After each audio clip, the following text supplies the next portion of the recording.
Welcome back to Movie Insights. Today I will show you a fantasy adventure film from 2005 titled The Brothers Grimm. Spoilers ahead. Watch out and take care. In 1796, a poor widow sends her son Jake to sell their only cow so they can get some money to pay a doctor for her sick daughter. However, when Jake returns, he reveals he exchanged the cow for magic beans. His brother Will gets furious and begins punching him, blaming him for their sister's eventual death. 15 years later, in French-occupied Germany, Will and Jake Grimm are now adults arriving at the town of Karlstadt. They go to the mayor's office to hear the story of a witch that is haunting the local mill, and all the details are written down by Jake in his book where he compiles tales from all over the country. This particular case sounds rather difficult, yet they're willing to tackle it if they're paid well. The mayor is shocked to see the amount the brothers are asking for, but since they're the only ones that can do it, he accepts. Jake and Will go to the mill with the owner and get everything ready, including drawing a 5-pointed star on the floor, putting on armor, and filling their arrows with baby tears.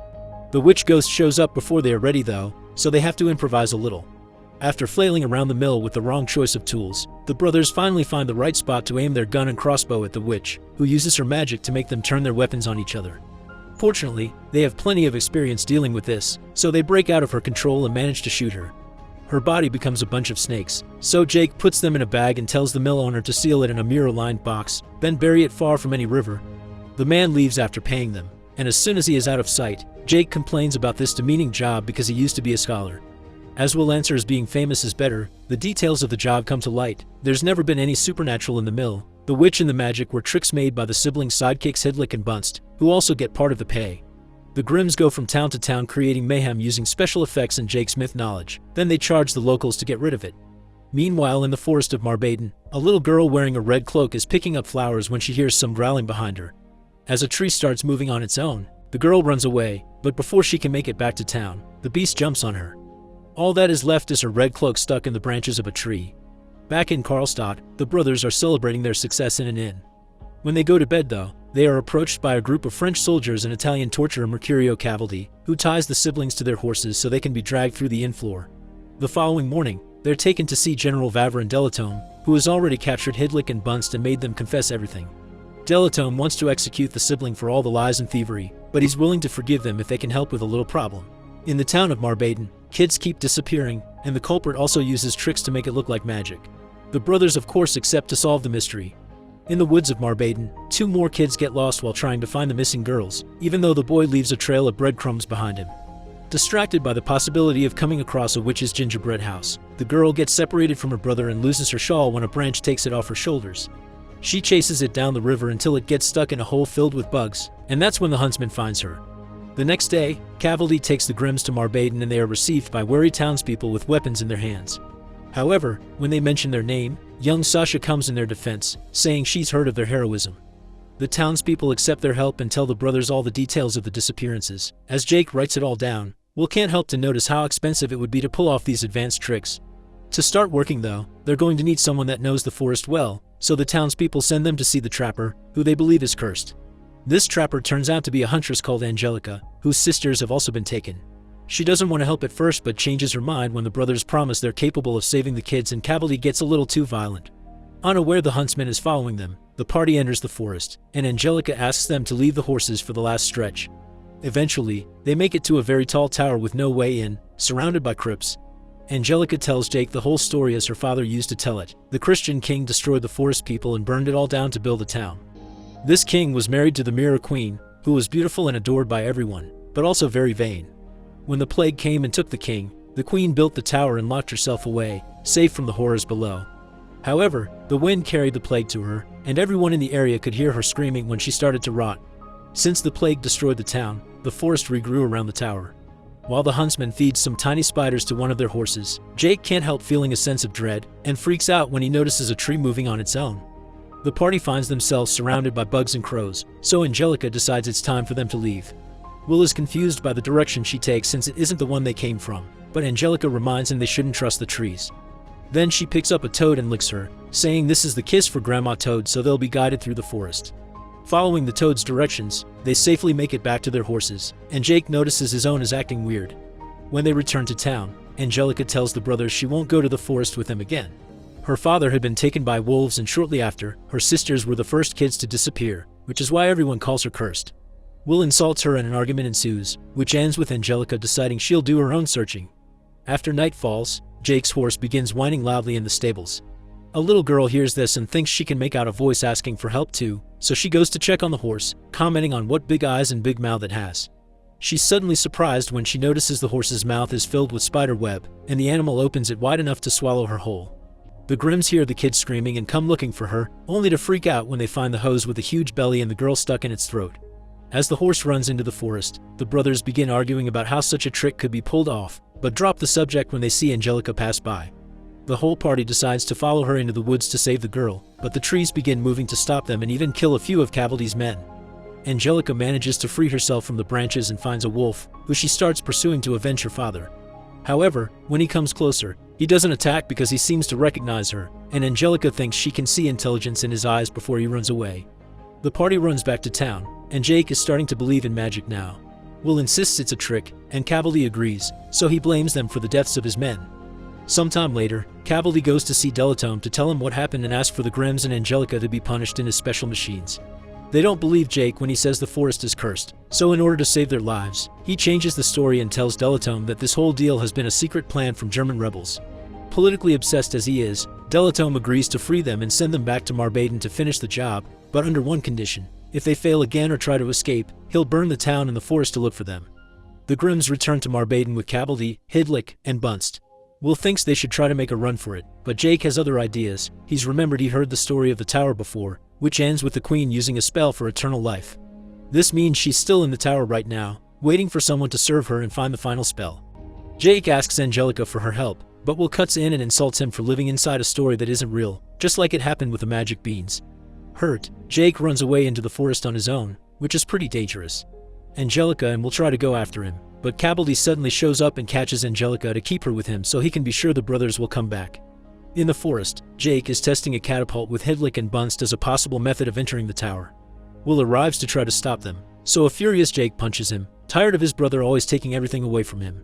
All his life, Jake studied fairy tales, and now he's found one that is real. All he needs is his brother to support and believe in him.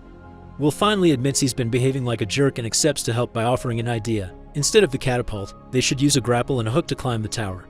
Scared by the swarm of insects that are now surrounding them, Hidlik and Bunst run back to town, where Sasha is taking water out of the well. Inside the bucket she finds something more though, a crow that begins throwing mud at her. When she cleans off her face, she finds her mouth and eyes missing as yet another thing climbs out of the bucket, a pile of mud that takes the form of the gingerbread man.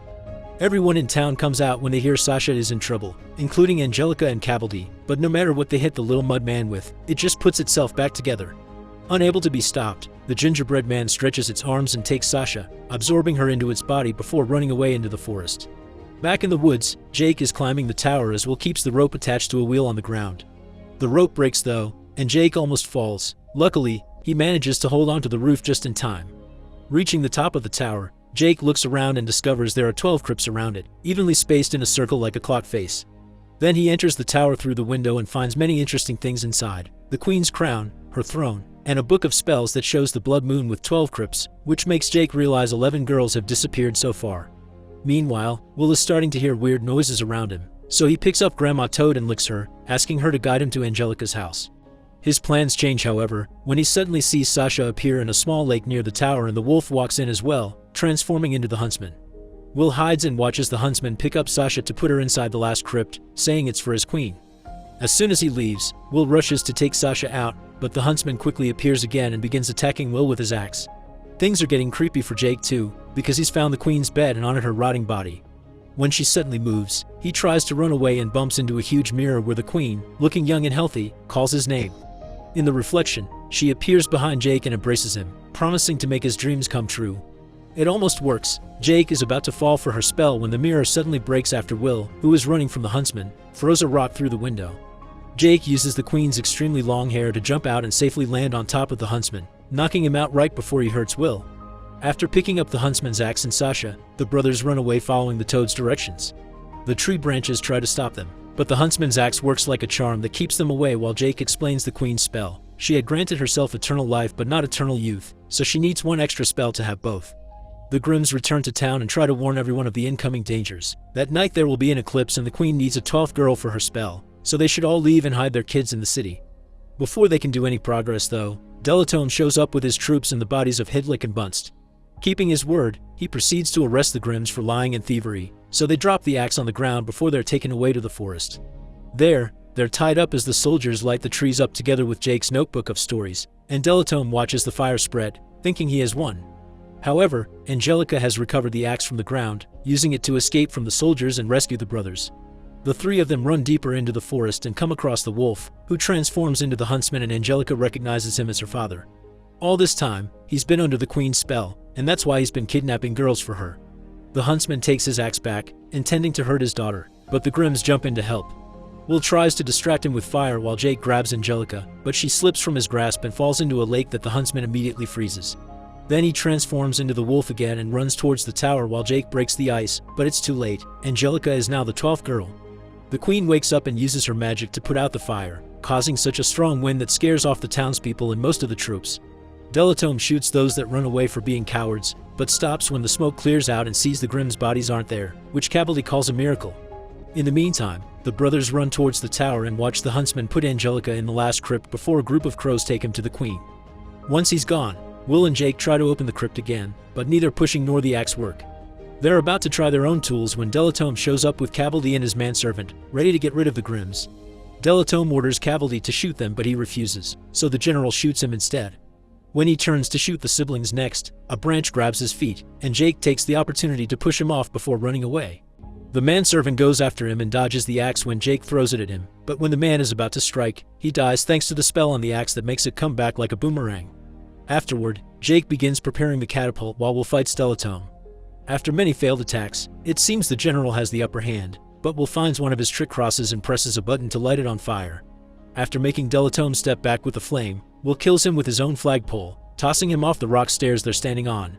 The movement causes those stairs to crumble and hit the catapult, sending Jake through the window to find the huntsman getting the queen ready for the final spell.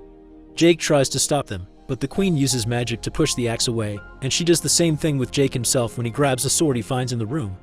Now he's stuck against the wall, but the queen's hair is tangled around his body and falling off the window, allowing Will to climb in as well.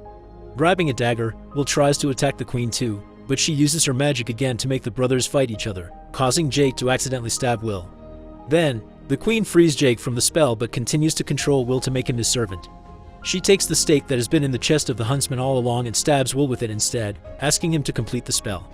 Now that she's distracted, Jake recovers the axe and destroys the mirror, which in turn causes the queen to break into pieces as well.